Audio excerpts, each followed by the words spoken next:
Hi friends, Beth here for another meditation break. This one is called Open Awareness and Acceptance Meditation. So there's a lot of research that's been done that shows this particular style of meditation really helps to reduce stress. And I can give you more explanation as to why. Of course, trying all of the different methods of meditation is a great idea. So it's not to say this one's better. And in fact, I did read one line that I really liked, which was this open awareness style of meditation is like the yin to the concentration style of meditation, where you're focusing on one point very strongly. To that's concentration is yang, so it's sort of like being with whatever is in the present moment, yin, receptive qualities, um, not gripping, that sort of energy, versus yang, concentration, active, more effortful. So anyway, so today's style of meditation will be this open awareness. And I thought this was a great story from this meditation expert, Dr. Shauna Shapiro. The first time she went to Thailand for a meditation training at a monastery, she was having a tough time settling down. And she went to the lead monk and she said, "I'm a terrible meditator. I can't do it. I'm trying so hard. Every time I try harder, I get even more tangled up. Meditation must be for other people, the calm, spiritual people. I'm not sure if this is the right path for me." And the monk looked at her with compassion and a humorous twinkle in his eye and said, "Oh dear, you're not practicing mindfulness. You're practicing impatience and judgment and frustration and striving." And then he said, "What you practice becomes stronger." So that which wires together, that which fires together, wires together. That's the neuroplasticity of our brain. So that which fires together, wires together. So the more you practice it, the stronger that's going to become. And absolutely, meditation was not for me when I first started. That's what I thought, because it was, quiet was just tough. And then the longer you sit with it and you practice it, the more you accept that it's not supposed to be this incredibly peaceful, serene thing, but that the effects over time add up and add up. And it does affect your nervous system. Now they have tons of studies. So we've got the Eastern and the Western combining and backing each other up, that this is really good for our nervous system. So in this style that we'll get started with, we're going to be aware of whatever is happening around us.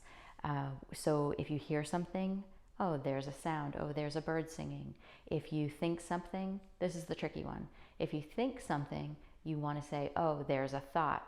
And then you can, a couple of images that work really well for me to get me to move on is to either put it on a cloud and watch it float away, or to put it on a leaf and watch it flow down a stream. We're practicing that our brain is a thought maker, and we're practicing that we are not our thoughts, and we don't have to necessarily listen to every thought that pops into our head, because who's to say where we really heard it, where it came from, that sort of thing. We're just trying to decide, or it's empowering because we're making the choice whether or not we listen to a thought. So if you think a thought, you say thinking, or there's a thought. You can add that little visualization to allow it to dissipate if you like. And if you get an itch, you may have heard some people say, don't scratch it, it will go away. Well, it will go away. And part of that practice was to create this discomfort so that you would get through it. But in this style of meditation, you're going to say, I have an itch. I am going to use my hand. I'm going to bring it to that place. And I'm going to scratch it. And then I'm going to replace my hand down. So you're making you're aware of it first, and then you're making the conscious decision to take your action. So it's a simple practice. I hope you will find it that way. And we will sit for, let's just do 3 minutes. 3 minutes. So you've listened to me talk for longer than that, probably. All right, so go ahead and find a comfortable seat, either in a chair, it might be on your couch. Try to sit up as tall as you can, draw your shoulders back. If you like, you can do a couple of shoulder rolls. I try to do that throughout the day. Press down into your thighs or knees, palms facing up, and close the eyes. You're not going to change your breath at all. We're just going to sit.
Slowly bringing your awareness back, fluttering the eyes open. take a moment and think about how that experience was for you, integrating the experience. Were you able to quiet the mind?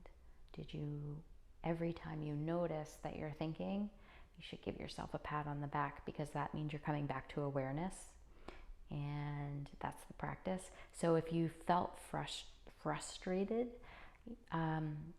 know that it's part of the practice, and whatever you're feeling is, there's no right or wrong. So if you're feeling frustrated, know that that was probably a really useful practice, because that meant that you'd notice every time you noticed yourself thinking, you were strengthening that awareness to bring yourself back to the present moment. And that's a great thing. And some days are easier than others.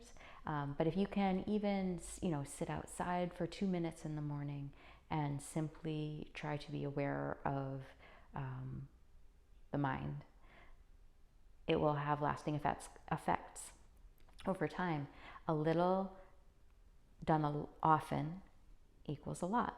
So, and I believe that's Jillian Pransky who says that. So yeah, small practices add up over time, and I hope you will join me for more of them very soon. Have a wonderful day.